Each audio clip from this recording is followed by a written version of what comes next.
E a gente volta, né, nesse terceiro e último dia de discussão sobre o conto A Estrela, do H.G. Wells. Vou botar aqui a imagem. E eu, né, professor Kaiser de Biologia, formado pela UFRJ. A Estrela é um conto de 1897, finalzinho do século XIX, do escritor britânico H.G. Wells, que nasceu em 1866 e viveu até 1946. Ele é conhecido por várias histórias de ficção científica, dentre elas eu destaquei aqui O Homem Invisível, A Máquina do Tempo e A Ilha do Dr. Moreau. Esses três textos foram, inclusive, adaptados para cinema e televisão, alguns mais de uma vez, né? O H.G. Wells é conhecido junto com Júlio Verne como sendo o pai da ficção científica. Escritor britânico H.G. Wells. Embora tenha também uma mãe, né? Em outro encontro a gente vai ter para falar sobre isso. O H.G. Wells é muito reputado, né, como um futurista, né? Ele viu várias coisas da tecnologia e até de eventos políticos do século XX, colocando isso em seus contos. Né? Já comentou um pouco sobre isso no primeiro dia que a gente conversou sobre A Estrela.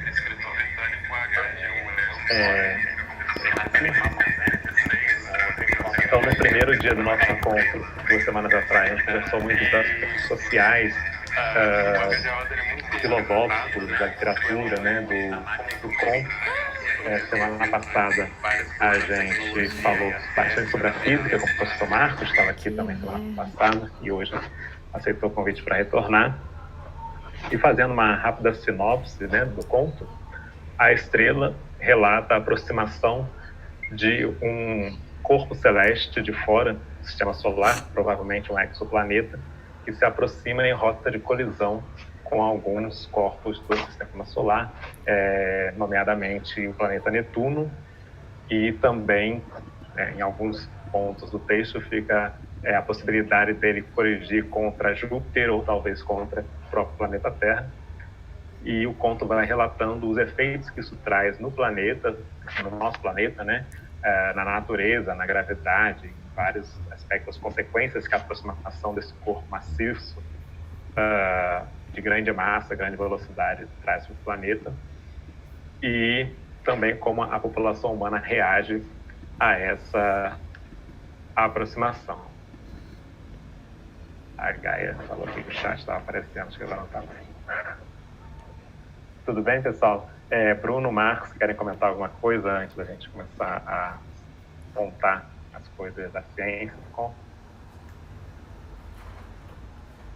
Acredito que não, só que eu estou ansioso e empolgado para a continuação da apresentação do professor Marcos. Legal. Eu acrescento, eu ia falar justamente que eu estava ansioso, né? Mas para ouvir um pouquinho agora também da parte biológica, né, que o Kaiser me adiantou um pouquinho, sugeri que começasse com essa parte hoje. Vamos começar assim. E eu tinha pensado em alguma coisa que eu ia comentar, mas acho que quando eu lembrar eu falo. Então, eu vou começar a falar da parte biológica, né? Uma coisa que a gente não fez muito desse conto foi ler trechos dele. O Marcos trouxe alguns trechos, né, semana passada, mas eu vou pegar aqui da parte biológica, falando que o conto, né, conforme esse astro se aproxima, ele vai desencadeando vários problemas no planeta, influenciando as marés, estão causando terremotos também, e erupções vulcânicas, né? Eu vou ler um trechinho do texto em que ele comenta um pouco sobre isso, para quem está assistindo ter um gostinho do conto, né?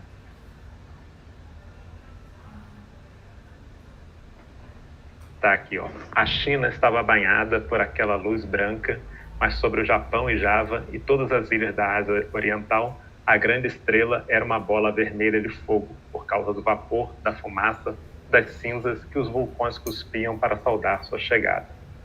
Por cima corriam a lava, os gases quentes e as cinzas. E por baixo, a massa fervilhante do maremoto. enquanto a Terra inteira estremecia e ribombava com terremotos profundos. Logo, até as neves imemoriais do Himalaia e do Tibete estavam derretendo, correndo através de milhões de canais, convergindo para as planícies de Burma e do Hindustão. As copas emaranhadas das florestas da Índia ardiam em 1000 pontos diferentes, e por entre as águas impetuosas que se escoavam entre os troncos, viam-se vultos escuros ainda se debatendo e refletindo as línguas vermelhas do fogo. E o conto segue descrevendo, né, essas consequências geológicas, até eu diria, no planeta Terra, né? E aí uma coisa interessante é o seguinte: o que esse tipo de evento, né, traria como consequência para os seres vivos? O conto fala bastante da reação humana, né? Mas todos os outros seres vivos, outros ecossistemas do planeta, será que a gente tem algum paralelo que a gente possa fazer com algo que já tenha ocorrido semelhante no planeta, né? Quando a gente fala de um corpo vindo em rota de colisão com a Terra, a gente pensa logo em extinção de dinossauro, não é isso? A extinção do dinossauro foi um dos grandes eventos de extinção em massa do planeta e que a gente tem registros através de evidências fósseis, evidências geológicas, né? Evidências até de amostras de atmosfera preservada em gelo sobre esses eventos. Mas ele não foi o mais grave de todos, tá? O mais grave evento de extinção em massa foi a extinção que ocorreu na transição do Permiano para o Triássico. E eu vou falar um pouco disso aqui, porque ele tem muita relação, semelhanças com o que é descrito no texto, tá? No conto que a gente está falando, né? Então, essa extinção do Permiano-Triássico, ela ocorreu há 250 milhões de anos atrás e foi a maior das 5 extinções em massa do planeta. Ela extinguiu 96% das espécies marinhas e 70% das espécies de vertebrados terrestres. Tá? E foi o único dos 5 eventos de extinção em massa que afetou também com grande extinção de espécies de insetos. Então, se caracteriza como uma maior extinção em massa que ocorreu no planeta, que colocou em risco não só a existência de uma ou outra espécie, mas de toda a vida em si, né? E por que isso aconteceu, né? Existem diversas teorias. Uma delas é de que tenha sido causado pelo impacto de um corpo celeste, de um asteroide, no planeta Terra, né? Antes de eu falar das consequências que isso trouxe e que tem parecido com o conto, falar sobre onde é que teria sido esse impacto, né? Não se sabe com certeza. Uma das possibilidades é que tenha sido no oceano. Por que essa possibilidade? É porque cerca de 70% da superfície do planeta é oceano. Então, mais provável cair no oceano do que em solo. E aí fica difícil você encontrar indícios de uma cratera disso, né? Primeiro, porque é embaixo do oceano, e segundo, porque o assoalho oceânico do nosso planeta, ele sofre uma reciclagem, né? Então, a cada mais ou menos 200 milhões de anos, todo o assoalho oceânico foi reciclado e você não teria resquícios desse impacto, né? Aí, quando a gente fala de reciclagem do assoalho oceânico, parece estranho, né? Como é que essa reciclagem acontece? E ela acontece por causa do movimento das placas tectônicas, né? Eu botei aqui nessa imagem, quando a gente tem um encontro de 2 placas e elas estão se movimentando uma em direção à outra, o que vai acontecer fatalmente é que uma vai deslizar por baixo da outra, né? E essa aqui desliza para baixo, como está aqui na imagem, ela vai mergulhar no manto do planeta Terra, em alta temperatura, e as rochas que fazem parte dela vão ser fundidas, né? Vão para o estado líquido. Então, qualquer evidência de impacto ou fóssil que tem ali se perde depois de cerca de 200 milhões de anos. Como isso no oceano, né? Como os indícios que a gente tem dessa extinção que a gente encontra no ambiente terrestre, né? Nos continentes. indica que aconteceu há 250 milhões de anos, teria sido já todo o assoalho oceânico reciclado desde então. Lembrando, né, então, as placas tectônicas vão todas desaparecer? Não, conforme tem placas que se movimentam uma contra a outra, e uma vai para baixo e se recicla, em outros pontos as placas se separam, e onde elas se separam tem formação de o manto, né, sai para a superfície, tem a formação de novas rochas, e você vai, então, de um lado o assoalho oceânico está desaparecendo, do outro está se formando um outro, né? É assim que ocorre essa reciclagem. Então, se o impacto foi no oceano, não teriam evidências. Mas se tivesse sido em solos, sim, teria. E uma coisa interessante é que a cratera, né, com a idade apropriada, mais provável que poderia ter sido esse impacto em solo, ocorre no Brasil, no Mato Grosso, divisas ali com Goiás, no município de botei Alagoinha, está errado. Desculpa. É Araguainha, o nome do município. Se eu consertar isso aqui. Aqui eu escrevi errado, mas na imagem aqui está direitinho. Araguainha. Que tem o resquício de uma cratera com a idade apropriada, de cerca de 250 milhões de anos, com 40 quilômetros de diâmetro, e a cratera originalmente teria tido 2 quilômetros de profundidade, e hoje existe um município dentro da cratera, né? É claro que depois de 250 milhões de anos, essa cratera já sofreu muita erosão e boa parte dela foi coberta com sedimentos. Você tem um solo ali cobrindo, você tem evidência da cratera apenas por estudos geológicos, né? Mais do que a olho nu, embora você tenha uma formação de montanhas de forma mais ou menos circular no entorno. Você andando aqui, tem essa imagem aqui, né? Eu não diria que você está dentro de uma cratera, né? Então, essas imagens aqui, eu estou usando várias imagens que não são... Eu vou botar aqui os links das referências, né? Para respeitar o direito autoral dela. Então, esse impacto que teria ocorrido ali, divisa do Mato Grosso com Goiás, em Araguainha, teria criado uma grande onda de choque, né? E formado essa cratera. E o que isso causa, afinal, né? No nosso conto, na verdade, não ocorre impacto, né? Dando spoiler aqui no final do conto, né? O corpo celeste passa muito próximo pelo planeta, mas acaba colidindo e a gente, os seres humanos, escapam por pouco. E tem esse trecho do conto que deixa isso muito claro, né? Ocorreu então que aos olhos dos observadores europeus, a estrela e o Sol surgiram muito próximos um do outro, ergueram-se juntos no espaço durante algum tempo, indo cada vez mais devagar até se imobilizarem no zênite. Estrela e Sol fundidos num único clarão. A Lua já não eclipsava a estrela, mas estava invisível num céu brilhante como aquele.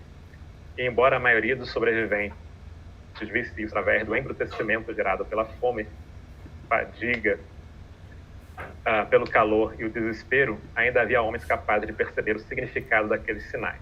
A estrela e a Terra tinham passado pelo seu ponto mais próximo, tinham cruzado uma pela outra e a estrela passara. Já estava se afastando, cada vez mais depressa, no último trecho de sua jornada para baixo rumo ao Sol. Então, no conto, acaba não havendo impacto. A gente, a raça humana e o planeta Terra sobrevivem, né, ao episódio.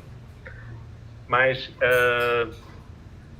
quando ele descreve, antes até desse trecho, esses efeitos de erupção vulcânica, né, rios de lava correndo sobre o solo, isso se assemelha muito ao que a gente tem evidência de que ocorreu na extinção do Permiano Triássico, com o impacto daquele asteroide na Terra, no Brasil, inclusive. Né? Um efeito daquele impacto foi, aparentemente, provocar uma instabilidade no planeta que desencadeou uma série de erupções vulcânicas simultâneas em vários pontos do planeta, particularmente no que a gente chama de traps siberianos. Esse TREPS é uma palavra, eu não lembro a origem, mas se refere a degraus, né? Então, quando a gente olha as formações rochosas na Sibéria, dá para ver, não sei se a imagem fica boa para ver aí, mas esses degrauzinhos aqui na rocha, que seria a lava que vem formando várias camadas ali, né? Enquanto ela escorre. Uma camada de lava escorre, se solidifica, vem outra por cima e vai formando esses degraus. Esses TREPS siberianos, deixa eu botar aqui, olha só nessa imagem. A gente tem evidências, né, de que eles cobriram toda essa região aqui da Rússia com lava, né? Uma quantidade enorme de lava. Realmente, praticamente desaparecimento do solo firme, né, em toda essa região, e com erupções vulcânicas diversas que duraram, imagina, a erupção vulcânica durando cerca de 2 milhões de anos em toda essa região, com erupções vulcânicas e liberação de lava e das outras coisas que os vulcões liberam, né? E então só isso aqui já é algo muito semelhante com o que é dito no conto sobre as erupções e a lava que vai varrendo a Terra, né? Os continentes. Então tem essa semelhança muito grande, né? Eu vou voltar aqui. Eu parei de ver minha própria imagem. Vocês ainda estão me ouvindo, né? Tá certo. Desculpa. Tirado. Estamos ouvindo bem aqui. E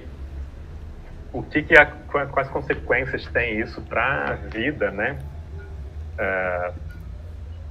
Na Terra? Bom, além de você ter esse mar de lava que por si só é destruidor para quem estava ali naquela região, você tem essas erupções que, volto a lembrar, por causa da importância disso, duraram ali 2 milhões de anos em erupção, né? Então há uma grande liberação de gases de fuligem e de gases de efeito estufa também, né? Então um dos efeitos disso vai ser, com a fuligem, o bloqueio da luz solar, o que vai reduzir a taxa de fotossíntese, que as plantas e algas dos oceanos precisam da luz solar para fazer fotossíntese. Isso causa o colapso da teia alimentar. Por quê? Porque plantas, algas, esses organismos fotossintetizantes são sempre a base daquilo que a gente chama de teia alimentar, ou antigamente chamava de cadeia, né? Porque eles são os produtores primários de biomassa do planeta. Esses organismos são aqueles que conseguem pegar coisas inorgânicas, né, luz, CO2, água, e transformar em moléculas orgânicas, em açúcar, em proteína, né? E depois, aí sim, outros organismos, animais, vão comer as plantas, as algas, e desenvolver toda a cadeia alimentar. Se você tem esse bloqueio da energia solar, você tem a degradação dessa base da teia alimentar. Consequentemente, você tem menos comida para todos os organismos herbívoros e, portanto, menos comida para todos os organismos carnívoros também, né? Então, nessa situação do conto, que a gente esperaria seria ele para, né, mais ou menos o conto depois que o corpo passa, né, e não fala as consequências, mas uma das consequências que a gente esperaria seria isso: um problema na base da teia alimentar, com extinção em massa das espécies que dependem dela, né? Inclusive das próprias espécies fotossintetizantes, que foi o que aconteceu na extinção do Permiano, tá? Além disso, os vulcões também liberam gases de enxofre, né? Que vai causar chuva ácida. Eu fiz um esqueminha aqui que acontece quando o vulcão libera aí, entra em erupção e libera gases de enxofre. Inclusive, H2S, o nome químico, não sei se o Marcos lembra, acho que é sulfeto de hidrogênio, né? hidróxido de enxofre. Não é nada disso. Eu vou chamar de H2S porque eu não lembro o nome, né?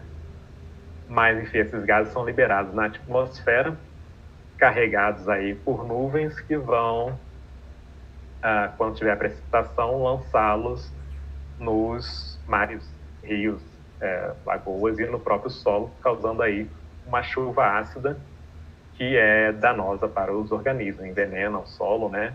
E vai ser danosa principalmente para plantas, novamente, para as raízes das plantas, né? E para todos aqueles animais que têm carapaças de cálcio, né? Porque com o aumento do pH que essa chuva ácida provoca no ambiente, essas carapaças se tornam amolecidas e aquilo é o esqueleto deles, como, por exemplo, caramujos, né? Tem aquele esqueleto externo que é uma carapaça formada de carbonato de cálcio em pH muito baixo, né? Muito ácido. Isso se torna amolecido e a musculatura do animal não tem ali onde ter apoio para ele se mover, então você acaba tendo a mortalidade maior desse tipo de organismo. Então isso é outra consequência dessas erupções vulcânicas, principalmente quando, como é o caso dessas que a gente está falando, elas ocorrem durante muito tempo, né? Sim. Isso aqui também, mesmo sem a chuva, tem depois a deposição desses gases no solo com o tempo, né? Além disso, você tem, claro, a liberação de muitos gases de efeito estufa, tanto o CO2, que eu estou falando aqui, quanto o metano e outros gases, sempre são liberados normalmente em erupções vulcânicas. Então, ao mesmo tempo que você tem a fuligem bloqueando parte da radiação solar, e bloqueando a luz principalmente, mas você não teve, aparentemente, um resfriamento do planeta, e sim um aquecimento por causa desses gases estufa liberados em grande quantidade. E isso traz problemas graves para os seres vivos, que não têm tempo para se adaptar a essa nova condição ambiental.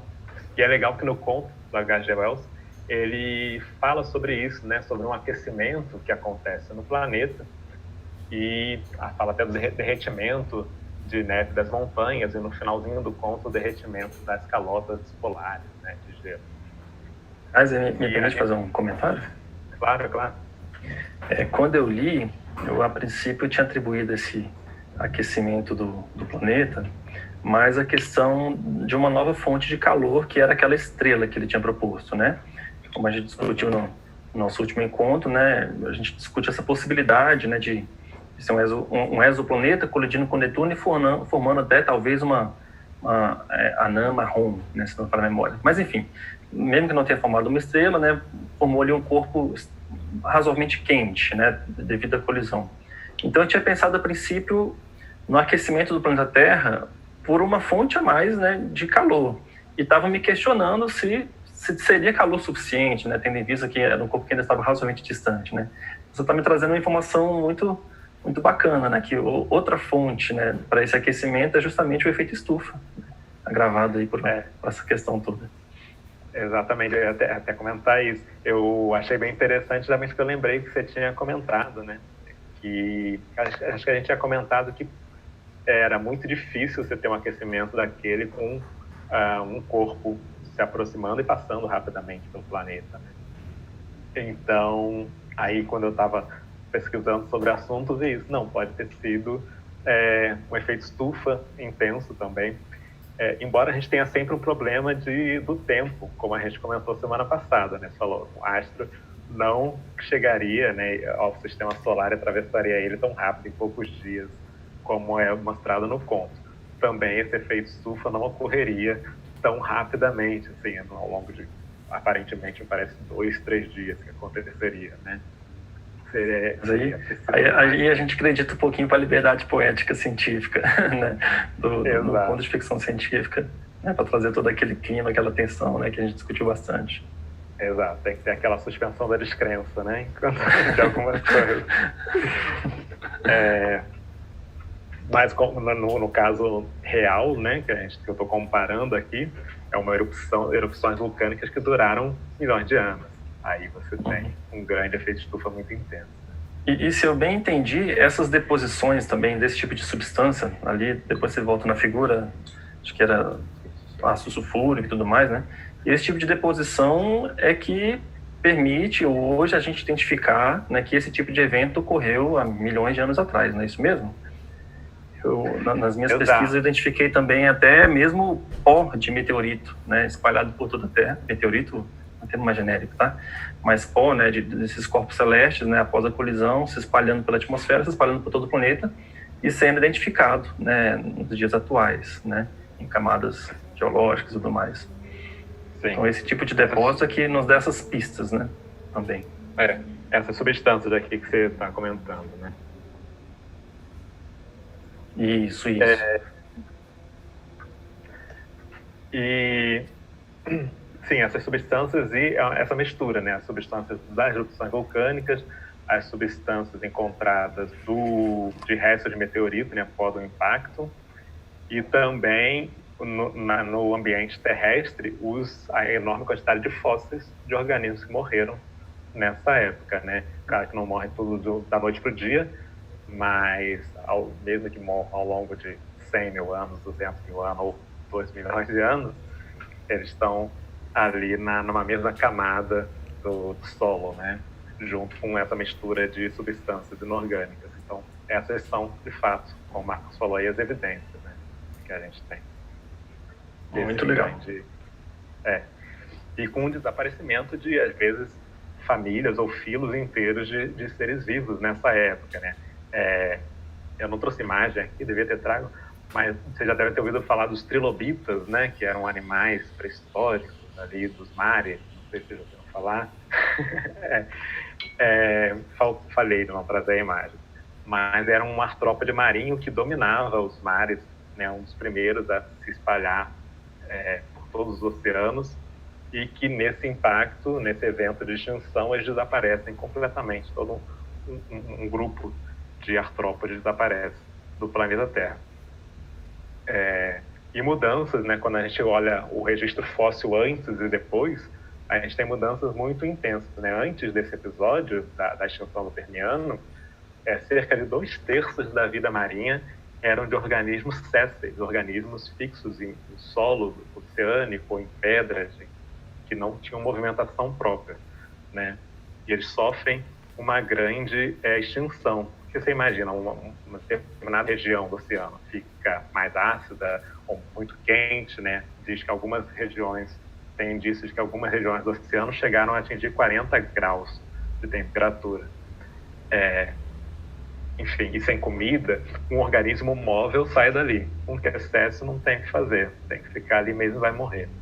Então, depois desse período de grande extinção, hoje em dia a gente tem cerca de metade dos organismos marinhos são móveis.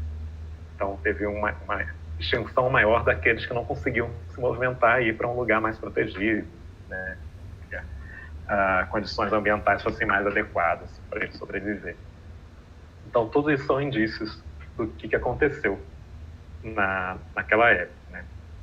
E tudo isso a gente poderia esperar acontecer nesse planeta Terra do conto, né, da estrela, após essa passagem da estrela, ou do exoplaneta, que quase atinge o planeta Terra. Além disso aqui, eu vou voltar para aquela apresentação. Isso, justamente, ó, as evidências que eu estava comentando, né? Então, a gente tem aqui o solo, olha só, esse solo aqui mais escuro, cheio dessa substância, né? Das erupções vulcânicas e também do meteorito, né? E aqui para cima, o solo que é novo, né? Que se depositou depois. Vou tirar aqui que a minha gata resolveu atrapalhar. Está subindo o meu tom. E o próprio registro de fósseis, né? Espécies diferentes que existiam antes e tem uma extinção em massa, e depois você tem espécies novas aí surgindo para ocupar esses ambientes, esses nichos ecológicos que ficaram vazios. E tem um outro indício muito interessante também sobre essa extinção, que é uma coisa que em inglês chamam de coal gap.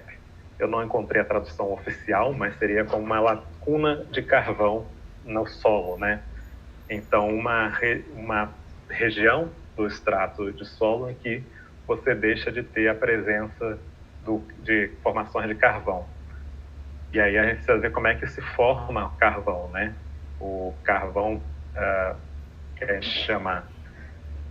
Tem o carvão mineral, né? Que a gente corta a árvore. Aliás, vegetal, que a gente corta a árvore, queima até virar um carvão. E tem o mineral, mas mesmo esse mineral, ele é formado originalmente por madeira, por árvore, por restos de vegetais. Só que por um processo que não é de queima, né? Então, ó, cerca de 300 milhões de anos atrás, antes lá da extinção do Permiano, você tinha grandes florestas cobrindo todos os continentes, né? Na época, o continente, né, da Pangeia, que estavam reunidos, né? E conforme essas plantas morriam, elas formam a turfa, que é aquele material vegetal compactado no solo, né, das florestas. E aos poucos isso vai sendo, aqui eu botei essa seta indicando que a gente está descendo num eixo temporal, né? Então, esse resto de plantas vai ficando soterrado por sedimentos ao longo do tempo. Essa turfa ela vai ficar comprimida entre essas camadas de sedimento levadas por erosão, né, do solo. E essa compressão, essa pressão grande sobre esse resto vegetal, assim como a temperatura debaixo do solo, vai causando reações químicas que vai transformar esses restos vegetais no carvão mineral, né, o carvão que a gente retira lá das jazidas. Primeiro um tipo de carvão chamado lignito, conforme o tempo vai passando, vai se depositando mais sedimento e a pressão aumentando, forma o carvão betuminoso e, por último, o antracito, que é o tipo de carvão mais energético, né, com mais energia para queima, né? Então, aqui você tem esse processo que você tem a formação de carvão. Nessa lacuna de carvão que a gente tem no solo, justamente nesse período, após essa grande extinção, após esse impacto, há cerca de 250 milhões de anos, a gente tem uma ausência da formação de carvão. E provavelmente, por quê? Porque boa parte dessas florestas, desses vegetais grandes, as árvores, se extinguiram rapidamente naquele período e não tinha mais, durante aí esses 2 milhões de anos, florestas para morrer e formar novos sedimentos que viriam a ser o carvão. Então, essa é outra grande evidência aí da extinção do Permiano e de como um grande evento de erupção vulcânica planetária, o que eles causariam para as nossas florestas, né? Um impacto quase tão grande quanto que a gente mesmo causa, né? Cortando. Então, outras evidências aí. E estava falando aqui bastante do solo, tem também o que isso causaria nos oceanos. No conto, ele fala bastante, se refere bastante ao efeito aproximação do corpo nas marés, né? No funcionamento das marés. Não sei se você quer falar alguma coisa sobre isso, Marcos? Desculpa, minha conexão estava caindo um pouco aqui. Você pode repetir qual a colocação? Desculpa. Se você queria falar sobre o efeito nas marés da aproximação do corpo. Ah, sim. Inclusive, esse efeito de marés, imagino eu, não consegui aprofundar muito a minha pesquisa, não deu tempo no meio dessa pandemia toda, mas esse efeito de marés, devido à aproximação, né, de um astro de grandíssimo porte, né, como esse que, pela nossa discussão, foi proposto no conto, tá? Essa aproximação poderia, sim, ter bastante impacto na questão das marés, e essas forças de maré, acredito eu, também interferem bastante no movimento dentro do manto terrestre, né, no movimento de magma e etc. Acredito eu que essas forças de maré devem ter bastante influência nesse movimento, né? Então, eu estava aqui, até durante a sua explicação, né, estava aqui cogitando que talvez não seja necessário um impacto, né, mas talvez uma aproximação com um objeto extremamente grande como esse, tá, que teria uma influência gravitacional bastante considerável, talvez já fosse suficiente, né, só essa aproximação já fosse suficiente para perturbar suficientemente, né, os movimentos de magma dentro do nosso planeta e tal, e gerando as erupções vulcânicas e tal, que ele narra, né, realmente no conto, tá?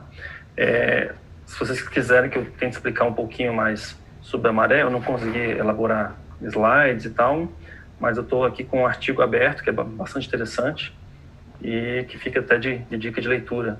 Enfim, é uma sugestão. Claro, fica à vontade, pode falar. Então, deixa eu abrir aqui o arquivo. Porque eu não sei se é melhor fazer isso depois da sua explicação, tá? Eu não interromper sua linha de raciocínio. Você acha que eu já faço agora, então? Se achar melhor, se quiser eu continuo aqui falando. Então, vou só mostrar bem rapidinho, então. Vou mostrar bem rapidinho só a origem. Cadê? Parece que não abriu. Só um instantinho, um pouquinho de paciência. O artigo não está abrindo. Não, ele está aberto, só que não estou conseguindo compartilhar essa tela. Aqui. Não. Aqui. Achei. Pronto. Eu que estava meio perdido mesmo. Então fica aí a dica de leitura, inclusive, né? Esse vídeo está ficando gravado, o pessoal pode pausar depois e fazer uma busca, né? Esse é um artigo muito bacana, né? Fala marés, fases principais da Lua e bebês, porque muita gente associa, né? O nascimento de bebês em determinadas épocas, determinadas fases da Lua, né? Associa talvez a influência gravitacional que a Lua causa, etc. Né? Então esse artigo faz toda essa discussão, um artigo do Caderno Brasileiro de Ensino de Física, tá? Eu vou ter que perguntar sobre isso também, então. A gente já está fugindo do tema do Wells, né? Mas, enfim, não faz o menor sentido do ponto de vista físico, tá? Não faz o menor sentido. E no final do artigo ele apresenta até um pequeno estudo comparando datas de nascimento, de longo período de tempo e tal, tá? Mostrando que realmente não faz sentido, não tem coincidência com as fases da Lua e tudo mais. Até porque as fases da Lua são um processo bastante contínuo, né? Não tem assim uma divisão clara dessa fase para essa fase. Enfim, mas vamos voltar aqui para o foco, para a questão da maré, né? Muita gente, a maioria das pessoas sabe que o efeito das marés é causado por conta da atração gravitacional da Lua. Daí, inclusive, vem essa discussão, né? Se a Lua influencia até mesmo nas águas dos mares, né? Ela poderia muito bem influenciar na água dentro da barriga da gestante, por exemplo, né? Ali do líquido amniótico, né? E causar algum efeito e tudo mais. Bom, de fato existe a gravidade da Lua ali, ela é extremamente pequena, tá? Se a gente for comparar com a gravidade da Terra, ela é minúscula, é praticamente desprezível nesse contexto. Mas, enfim, esse efeito de forças de maré tal não causa impacto nenhum dentro da água do útero, porque ele é um efeito ele é um efeito macro, né? Então, assim, explicando um pouquinho essa figura, né? Muita gente pensa, aqui estaria a Lua, aqui estaria a Terra, e aqui, de maneira assim, muito exagerada na figura, uma representação das camadas de água, né, sobre a superfície da Terra, tá? Então, muita gente pensa que a maré é alta por conta disso aqui, né? A Lua atrai a água mais para perto dela, e aqui você tem a situação de maré alta. Quando, na verdade, o que acontece é o que a gente está vendo aqui nessa figura abaixo, tá? Você tem maré alta para um lado, que está voltado para a Lua, e tem maré alta para o outro lado, oposto à Lua, tá? Então, isso dá uma periodicidade de cerca de 12 horas entre uma maré alta e outra. Ou seja, quando eu estou aqui, a Terra está girando, eu passo por uma situação de maré baixa, depois para outra situação de maré alta, 12 horas, né? E aí, fechando um ciclo de 24 horas, né, um dia, você tem, então, 2 marés altas e 2 marés baixas. Aproximadamente, por causa da influência de outros fatores, tá? Isso aí a gente está vendo a Terra como se fosse visão de um polo, Um dos polos? Isso. Aqui estaria o Polo Norte, né? E atrás, eu não consigo ver, estaria o Polo Sul, por exemplo. Ok? Exatamente isso. Eu só queria reforçar, então, que o que está em jogo ali para fazer aquele formato são duas forças. Deixa eu pegar aqui a imagem. Aqui, é a ação de duas forças. É a força gravitacional proveniente da Lua e uma força, que é complicado explicar isso, mas é uma força que a gente chama de força inicial, né, por conta da Terra estar em movimento acelerado, enfim. Então, para fazer uma comparação, essa força inicial seria a chamada força centrífuga, né, que atua, por exemplo, quando você faz uma curva com um carro, dentro de um ônibus, né, você tem aquele sentimento de ser jogado para o lado, né. Isso é uma falsa força, porque não tem nenhum objeto realmente imprimindo uma força sobre você. É uma impressão que você tem porque o ônibus ou o carro, no caso, estão fazendo uma curva, estão no movimento acelerado curvo, né?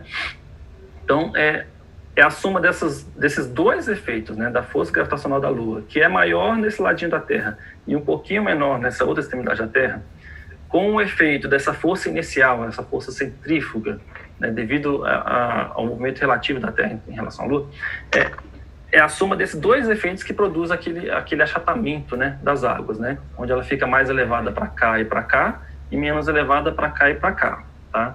Então, assim, não vou entrar muito em detalhes, mas estou mostrando que, sim, é um efeito da gravidade da Lua, mas é um efeito devido às diferenças na força gravitacional do ponto mais próximo da Lua, onde a força gravitacional da Lua é um pouquinho maior, tá? E o ponto mais afastado da Lua, onde a força gravitacional é um pouquinho menor. Essa diferença na força gravitacional ao longo de todo o planeta é que gera esses efeitos de marés, quando somado ainda essa força centrífuga que eu coloquei para vocês. Então, essa diferença é que gera efeitos da marés. Veja, aqui a força gravitacional da Lua ganha da força inicial, a força centrífuga, né? E, entre aspas, puxa as águas para cá. Mas lá no outro extremo é a força inercial, a força centrífuga, que ganha da força gravitacional da Lua, levando as águas para lá. Então tem aquele achatamento que eu tinha mostrado inicialmente para vocês, tá? Isso faz sentido, né, os impactos disso faz sentido para um corpo imenso como o planeta Terra, onde dá uma diferença dessa força gravitacional da Lua para essa força gravitacional da Lua, uma diferença um pouco mais considerável. Isso não faz o menor sentido se você considerar que este corpo é um objeto pequeno como o útero de uma mulher. Tá? E o impacto é mínimo, você não tem diferença praticamente nenhuma da força gravitacional de um ponto e do outro ponto dentro do corpo da mulher, tá certo? E eu estou colocando também essa discussão e trazendo aqui essa figura, porque a gente teve um momento no conto que ele relata que a Lua eclipsou a estrela. A gente discutiu, né, no nosso último encontro, que você tinha a Terra, a Lua e a estrela passando em algum local aqui por trás, mais perto ou mais longe, enfim. Aí depende, enfim, de diversos fatores, não tem como a gente precisar pelo conto, certo? O fato é que, devido a esse alinhamento entre a suposta estrela do Wells e a Lua, você poderia ter um acirramento, né, desse efeito todo. Então, essa força gravitacional seria maior, enfim, essa diferença, melhor dizendo, essa diferença entre as forças gravitacionais nesse lado da Terra e nesse outro lado da Terra seria acentuada, e você teria, então, forças de marés, de uma maneira geral, acentuadas atuando no planeta, tá? Tanto na superfície, né, que faz com que você tenha maré alta e maré baixa, né, como dentro do planeta, podendo talvez influenciar significativamente o movimento lá do magma. Mas eu estou aqui no campo da especulação, não sou especialista dessa área, tá, de geofísica e tudo mais, mas estamos aí fazendo aquele esforço para que a coisa, né, toda faça sentido e aprendendo bastante com esse esforço, Sim. certo?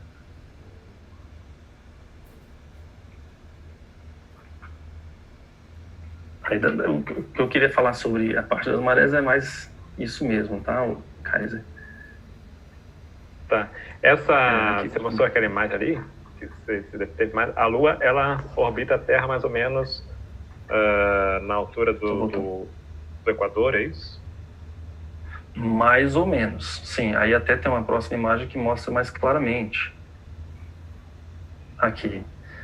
Entre o plano da órbita da Lua, então a Lua, ela faz esse movimento. Não tem como representar aqui. Não é este movimento que está sendo mostrado aqui. A Lua entraria no plano do papel, daria a volta lá por trás do Sol, sairia aqui do plano do papel, daria a volta aqui pela frente do Sol, não, perdão, da Terra, né? A Lua entraria, passaria por trás da Terra, daria a volta, viria aqui pela frente da Terra, entrando aqui. Então, este plano, que eu estou tentando representar aqui, que não dá, né? Ele está inclinado aí de cerca de 5 graus em relação ao plano da órbita da Terra. Então, tem uma inclinaçãozinha. É essa inclinação, inclusive, que faz com que a gente tenha eclipses periodicamente, né? Você não tem eclipse a cada lua nova e a cada lua cheia, tá certo? Você tem eclipses com uma certa periodicidade, que é quando coincide de você ter uma lua cheia, uma lua nova, quando a lua está situada mais ou menos nesta posição, tá? Onde o plano da lua, da órbita da lua, coincide com o plano da órbita da Terra. Então, nessa posição de cá, e seria também atrás da Terra, quando você tem esse tipo de coincidência, é que ocorrem os eclipses, tá certo? Certo. Deixa eu parar de compartilhar aqui a minha. Então, fica aí a sugestão de leitura daquele artigo, tá? Você vai aprender bastante aí sobre o que causa efeitos de marés, como ele é um efeito que se deve a um corpo macro, que é a Terra, né? Um corpo extremamente extenso, tá certo? E não faz o menor sentido você falar de efeitos de maré causados em localizações pontuais da Terra, né? Até como um lago, talvez, ou muito menos um útero. Garrafa d'água.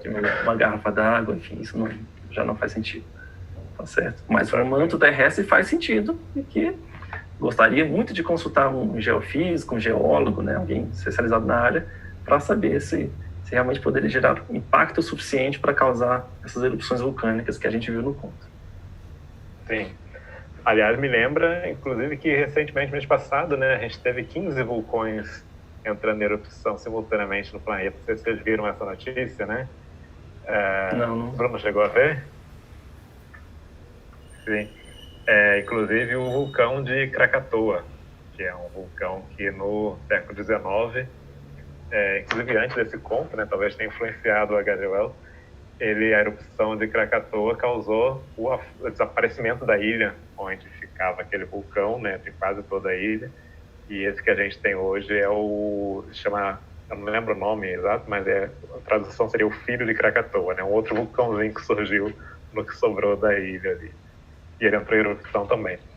Aí, lembrando, né, só porque me lembrou essa coisa de muitas erupções simultâneas ocorrerem, né, isso acontece às vezes, né, claro, não foi de forma devastadora, destruidora, mas nem precisa de um corpo de fora do sistema solar para isso acontecer, né. Eu vou voltar aqui naquela parte que eu estava falando dos efeitos nos ambientes, né. Se eu achar aqui a minha janela aí. Que a gente estava falando, do solo, né, feito em ambientes terrestres, e falar um pouco do efeito em ambientes marinhos, né. Como eu falei lá no início, essa extinção do Permiano, que eu estou comparando aqui, ela provocou o desaparecimento de cerca de 96% das espécies marinhas, né. E por que isso aconteceu? A explicação que se tem é de que ocorreu um forte evento de anóxia, né, ou anoxia, não sei qual é a pronúncia exata, e de euxemia nos oceanos, né. A anóxia é a perda de oxigênio da água, né. Então, você tendo pouco oxigênio diluído no oceano, tem pouco oxigênio para os organismos respirarem, particularmente aqueles que respiram oxigênio, claro, né. Lembrando, por exemplo, algas fotossintetizantes não precisam de oxigênio, elas usam CO2, né? Mas essas já estavam debilitadas ali pela falta de luz que precisavam. E enquanto que os organismos que respiram oxigênio, os aeróbicos, né? Eles já não têm luz, mas dependiam de comer as algas que estavam morrendo e de respirar oxigênio diluído na água. Mas a gente tinha uma menor solubilidade de oxigênio na água. E por que isso acontece? O oxigênio que tem nos oceanos, ele vem da atmosfera. Então você tem um equilíbrio ali, tem uma certa taxa de solubilidade do oxigênio na água que é menor do que, mal comparando assim, a taxa que você consegue acumular de oxigênio no ar, né? Só que e isso atinge o equilíbrio ali, com o oxigênio da atmosfera se diluindo no ar, e isso é suficiente para os organismos marinhos, peixes, artrópodes, água-viva, etc., respirarem, extraírem esse oxigênio da água e respirarem. Quando você tem uma elevação muito grande da temperatura atmosférica, e é isso que ocorreu por causa daquele efeito estufa durante a extinção do Permiano, você tem uma redução da solubilidade de oxigênio em água. Então, você tem um fluxo de oxigênio que é maior de saída do oxigênio da água para a atmosfera do que de entrada. Então, fica com pouco oxigênio nos oceanos. Foi isso que aconteceu. E aí, organismos grandes que precisam de muito oxigênio, organismos marinhos, veja bem, que extraem esse oxigênio da água, eles morrem sufocados. Tem água ali em volta, não está faltando, mas é uma água pobre em oxigênio. Então, eles não conseguem extrair oxigênio e sofrem uma mortalidade grande também. Então, perceba esse efeito no oceano causado pela erupção vulcânicas grandes, né? Que estão ocorrendo lá em outra parte do planeta. Então, isso é muito interessante. E, de outro lado, conforme essas erupções vulcânicas liberam mais gás carbônico na atmosfera, você vai ter mais gás carbônico entrando na água dos oceanos, né? E com isso você pode ter um envenenamento dos organismos marinhos, né? Então, falta oxigênio e tem CO2 em excesso. Além daquilo que eu já tinha comentado na outra imagem ali, das chuvas ácidas depositando enxofre nos oceanos e formando, enfim, ácidos de enxofre, ácido sulfúrico, inclusive. Quando você tem essa situação, então, de pouco oxigênio, muito CO2 e acidificação dos oceanos, é que a gente fala dessa situação de euxemia, que é o nome quando ocorrem esses três eventos simultaneamente. E isso é extremamente nocivo para os organismos que estavam acostumados a viver num outro tipo de ambiente, né? Então, isso é muito interessante.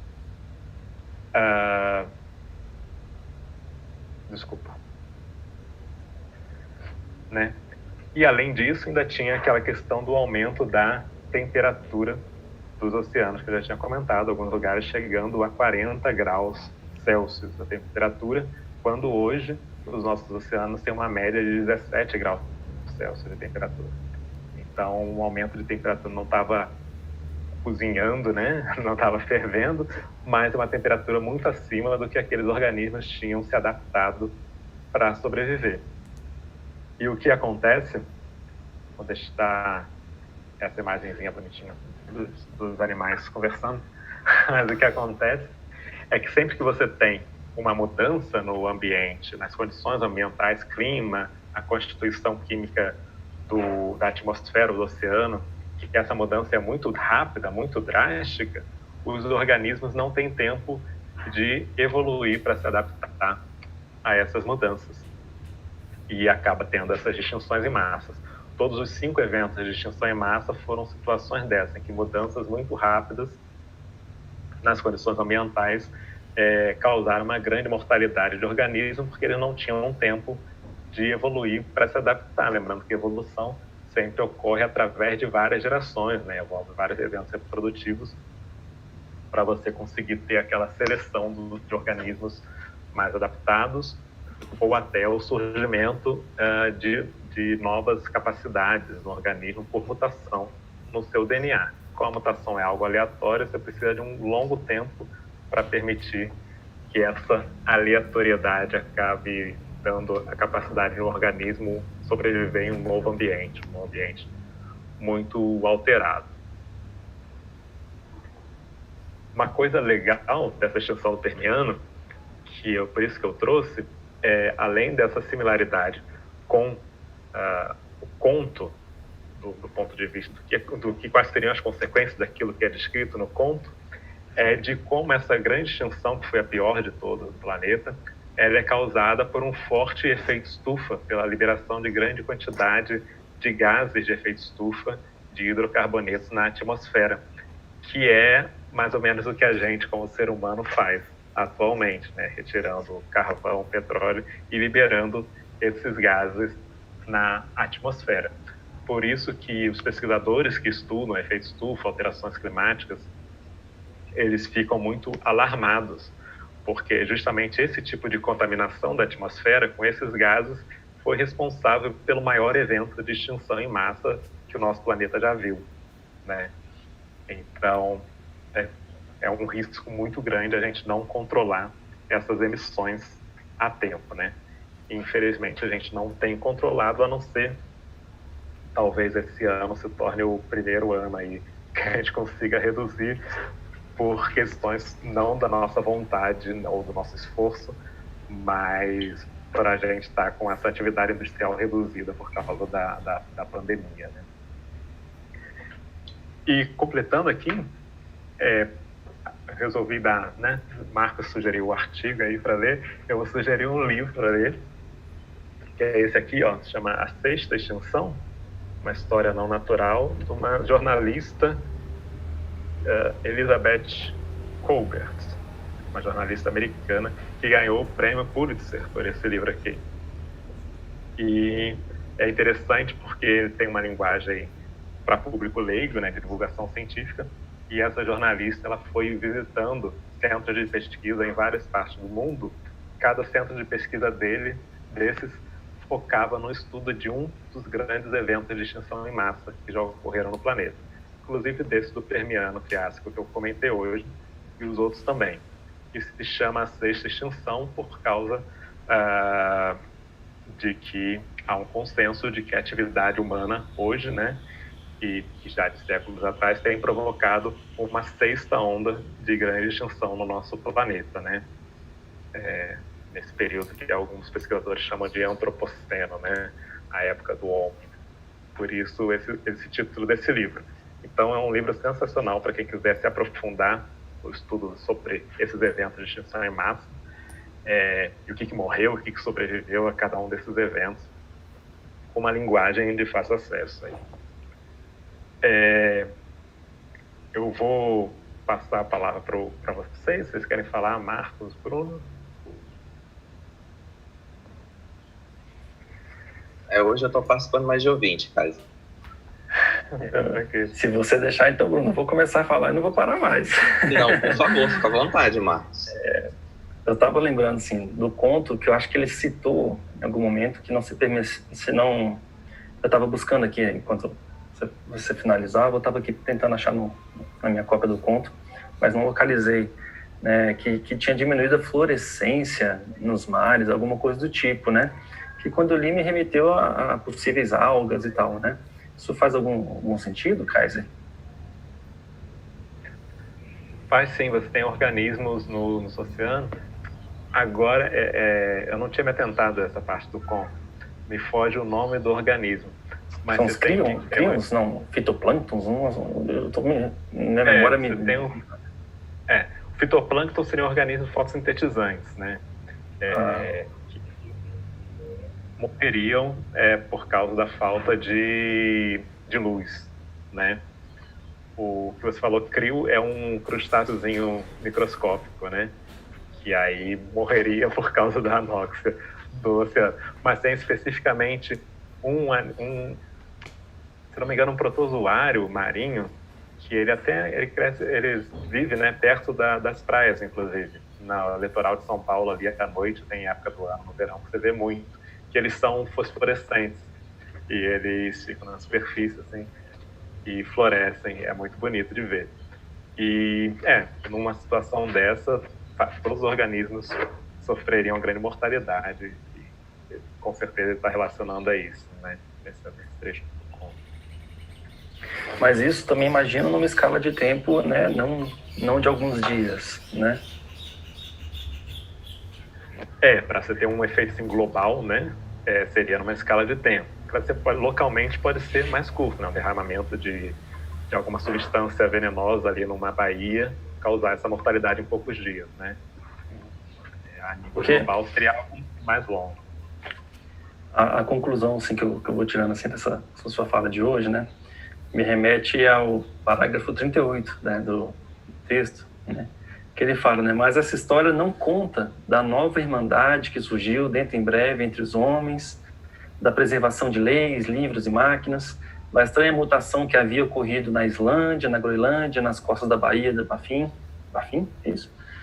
De modo que os marinheiros que lá chegavam já achavam verdes e atraentes e mal podiam acreditar em seus olhos.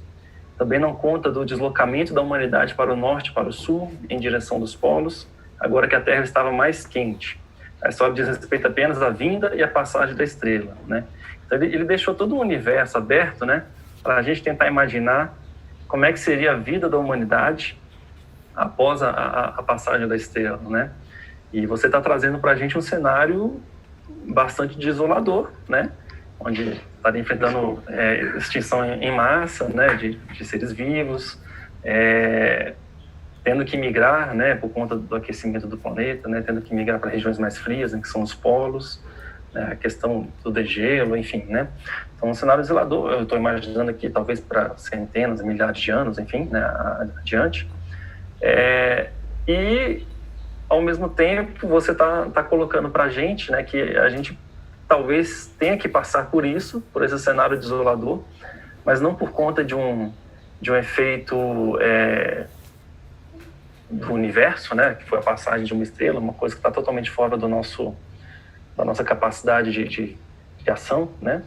Não totalmente, como mostrarei nos meus 10 minutinhos finais, se me for permitido, né? Mas a gente, né, poderia passar por um cenário triste como esse, né, de grande impacto tal, pela nossa própria ação humana, né, pela questão do aquecimento global, né? Então somos nós os causadores, né, de uma situação como essa, né?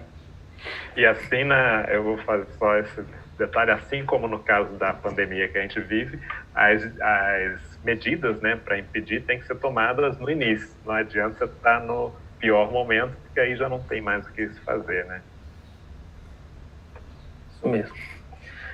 A gente vai até às 4 horas, é isso mesmo, Kaiser? Ou 4h30? Não me recordo.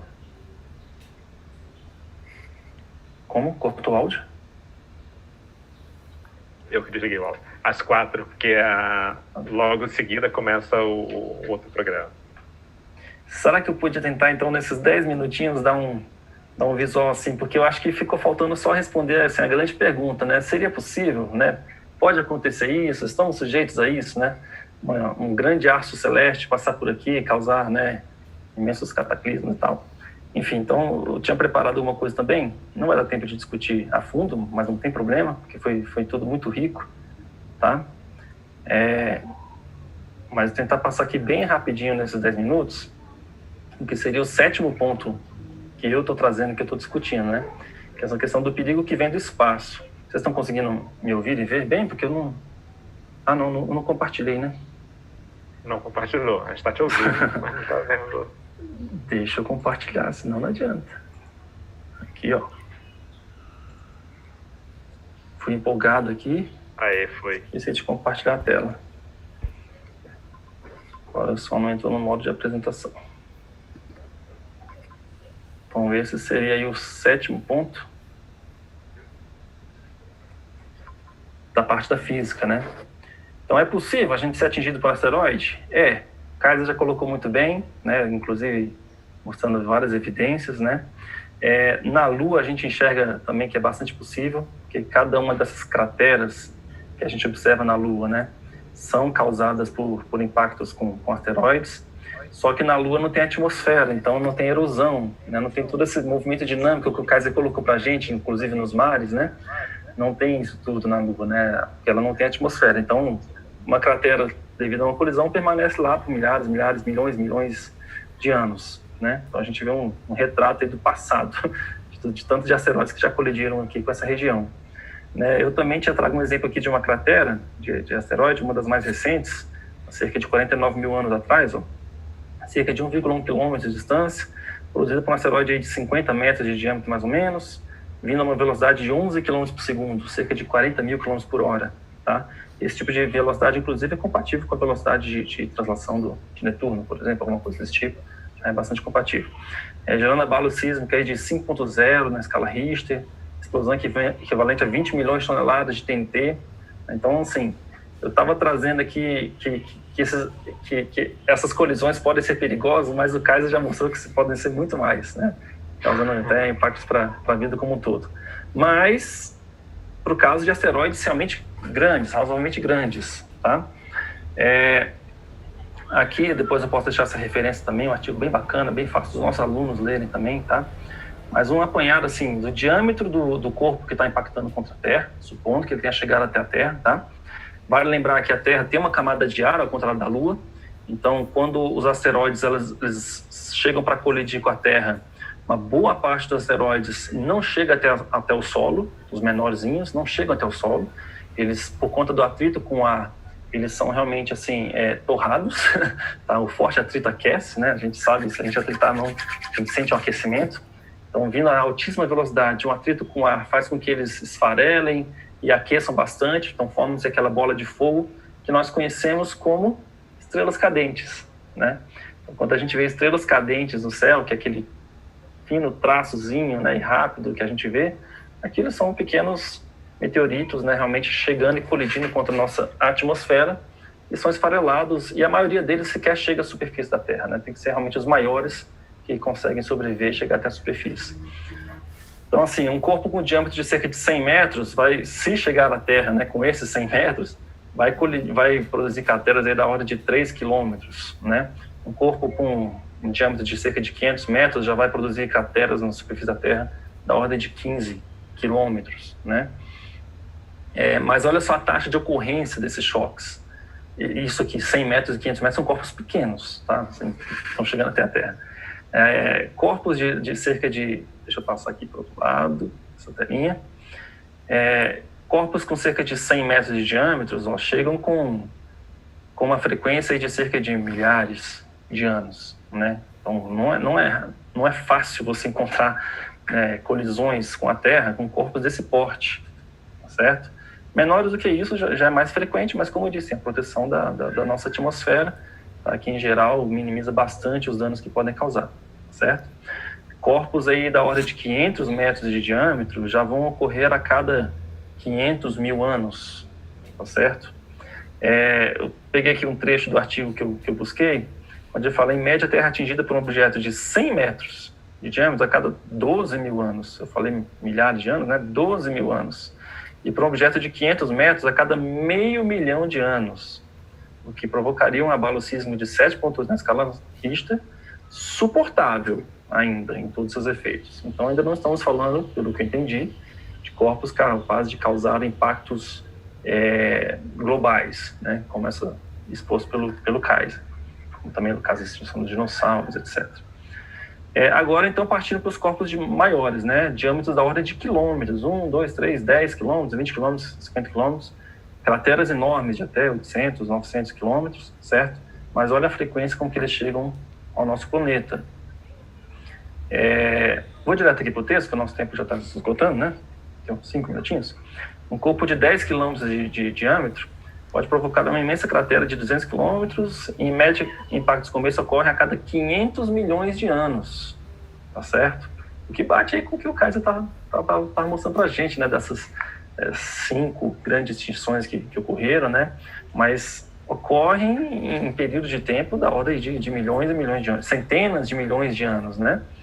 Já um objeto de 50 quilômetros provocaria uma cratera de 150 quilômetros, e um choque como esse pode ocorrer a cada 4 bilhões de anos. 4 bilhões de anos. É a do planeta, né? Exato, né? Então, assim, é um evento extremamente raro, né? A chance de algo assim acontecer é muito, muito pequena. Ainda assim, a Terra não sofreria mudanças significativas em seu período de rotação e nem em sua órbita, tá? Então, quando fala lá no conto, né, que mudou a duração do dia, mudou a duração... Você tem que ser um objeto realmente muito grande, acima de 850 quilômetros de diâmetro, tá? Eu devia ter comparado isso, por exemplo, com o tamanho de Plutão, tá certo? Enfim, mas não vou ter o dado aqui agora. Evidentemente, não podemos dizer o mesmo da vida sobre o planeta. Então, não teria impacto sobre a duração do dia, né, e tudo mais, mas teria grande impacto sobre a vida do planeta, Kaiser já falou muito bem sobre isso tudo, tá certo? Então, assim, aqui a gente já tem um panorama que mostra que a chance disso ocorrer é muito pequena. A gente tem que ser realmente muito azarado, né? E de onde é que vem esse perigo? Essa parte que eu queria mostrar para vocês, porque no texto ele coloca, assim, um perigo vindo de fora do sistema solar, né? Quando, na verdade, ó, podemos pegar aqui Dom Corleone: mantenha seus amigos por perto e os inimigos ainda mais perto, tá? O perigo, na verdade, vem de muito mais perto, vem de dentro do próprio sistema solar. Então, só retomando, a gente mostrou na semana passada os dois corpos que vieram de fora do sistema solar, né? E qual foi mais ou menos a trajetória deles, que a gente tem confirmação hoje, né? São 2 corpos apenas, com esse período todo de ciência que a gente tem, mas, enfim, a nossa capacidade de detectar esses corpos é razoavelmente bastante recente, né, com a nossa história. A nossa compreensão do que é o sistema solar tem, assim, crescido imensamente, né? Quando eu estudei, você tinha os planetas e Plutão, 9 planetas, né? Hoje a gente já tem essa ideia dos planetas anões, né? Séries aqui entre Marte e Júpiter, esses todos aqui já para lá de Netuno, tá certo? Mas é muito mais do que isso, né? O conhecimento desses planetas e dos planetas anões, ele vem com uma ampliação, assim, muito grande do conhecimento da quantidade de corpos celestes que tem em torno da órbita do Sol, tá? Então, assim, esquece essa ideia de que o nosso sistema solar é feito por Sol e planetas anões, né? Tem muito mais corpos no nosso sistema, tá? Entre Marte e Júpiter, nós temos um grande cinturão de asteroides, chamado cinturão principal, alguma coisa assim, que está ali a cerca de... Não vou entrar nas distâncias que não vai dar tempo. E para lá da órbita de Júpiter, nós temos outro grande cinturão de asteroides chamado cinturão de Kuiper, tá? Kuiper, eu não sei a pronúncia direito, tá? Isso aqui é extremamente distante, pessoal. Se a distância do Sol até a Terra é chamada de 1 unidade astronômica, esse cinturão ele se estende de 30 unidades astronômicas até 50 unidades astronômicas. Então, o início dele está 30 vezes mais distante do Sol do que o nosso planetinha, certo? E o final dele, 50 vezes mais distante do Sol. Só que hoje a gente ainda está indo muito mais além. A gente está entendendo que esse cinturão de Kuiper, né, ele acaba se estendendo e formando a parte interna de uma grande nuvem de corpos celestes, minúsculos, tá? Pequenos, nada comparado ao tamanho de planetas a princípio, que vai de 2.000 a 20.000 unidades astronômicas de distância. Esse grande disco aqui, é chamado então nuvem de Oort. Tá? E que existiria ainda uma região de corpos espalhados, formando essa região esférica, que vai aí para 50.000 unidades astronômicas. Então, só para vocês terem ideia, estou finalizando, tá, Kaiser? Não se desespera, não. Mas, por exemplo, a gente acredita hoje que a maioria dos cometas vem desses cinturões, tá certo? Os cometas de longa duração provavelmente vêm dessa parte aqui da nuvem de Oort, né? Por alguma colisão entre esses corpos, por alguma influência gravitacional de um corpo externo, uma estrela externa, ao longo de bilhões de anos, tá certo? Esses corpos podem ser arremessados em direção ao centro do Sol, tá certo? Vou deixar para mostrar essas coisas todas em outra ocasião, tá certo? Mas eu só queria mostrar para vocês, assim, que tudo isso é muito bem monitorado hoje, tá? Nessa simulação aqui que eu acabei pulando, eu estou mostrando só os corpos conhecidos que estão razoavelmente próximos da Terra, ou que em algum momento das suas órbitas, que são conhecidas, são calculadas, em algum momento tem chance de passar razoavelmente próximo da Terra. E razoavelmente próximo é milhões de quilômetros, tá, gente? em escala aqui astronômica. Então, como é que a gente faz simulações como essa? Porque a gente tem esses dados, a gente conhece esses corpos, conhece a trajetória deles e consegue prever daqui para frente centenas de anos, se a gente quiser. E tudo isso é muito bem tabelado por ações internacionais, inclusive em comissões na ONU, tá? Responsáveis por estudar isso, por estimular isso e tudo mais. Então, tudo isso é tabelado e monitorado muito de perto. E não está abrindo aqui a figura que eu queria. Aqui, por exemplo, no site da NASA, tá? Tem um levantamento dos asteroides que tem uma chance de aproximar-se relativamente bastante da Terra, tá? Mas todos eles, numa escala de periculosidade, que é a chamada escala de Turino, estão classificados no grau 0. E aqui eu estou falando para séculos à frente, tá certo? O que é essa escala de grau zero? Eventos sem maior importância, sem chance de colisão, também se aplica a qualquer pequeno corpo que, numa eventual colisão, dificilmente atravessaria toda a atmosfera e colidiria com o Sol. Então, veja, a gente tem muita informação científica e está tendo um boom, tá, da produção desse tipo de informação científica para monitorar os corpos que estão à nossa volta, no sistema solar, que tem uma chance da sua órbita se aproximar com a órbita da Terra, e aí a gente pensa o tamanho desses corpos, qual o tipo de perigo que eles poderiam causar, tá certo? A gente tem todo esse levantamento feito hoje com bastante astúcia, né, de toda a comunidade científica, e que nos permite ter uma certa tranquilidade de que o cenário trazido pelo Wells não é muito provável, pelo menos enquanto nós estivermos vivos, tá certo? Então, acho que a gente pode dormir tranquilo, sem ter pesadelos aí com a estrela de Wells por um bom tempo. Que bom, fica aliviado. Gente, muito obrigado por essa explicação, professor Marcos. A gente já passou um pouquinho do nosso tempo. Queria agradecer a todo mundo que participou, Bruno, Marcos, agradecer novamente a Gaia pela transmissão e a todo mundo que assistiu também, né? Só, Kaiser, diga. Só vou pedir para, quando for postar o vídeo no YouTube, tá, eu vou colocar o link, né, para esses documentos todos que a gente colocou, né, para as fontes. Eu não tive tempo de mostrar minha bibliografia também, tá? E, enfim, a gente tem que respeitar a questão dos autores, tá certo? Então, gostaria muito de disponibilizar lá no link na descrição do vídeo, beleza? Perfeito, depois você me manda, a gente coloca lá. E já convido todo mundo para estar aqui semana que vem assistindo o nosso programa, que a gente vai começar a comentar um outro conto, que é de um escritor argentino, Adolfo Bioy Casares, um conto chamado A Trama Celeste, e então na próxima semana a gente vai falar sobre ele, vocês vão ver o que é, tá certo? Muito obrigado a todo mundo, foi um prazer, e até a próxima. Boa tarde a todos, até a próxima.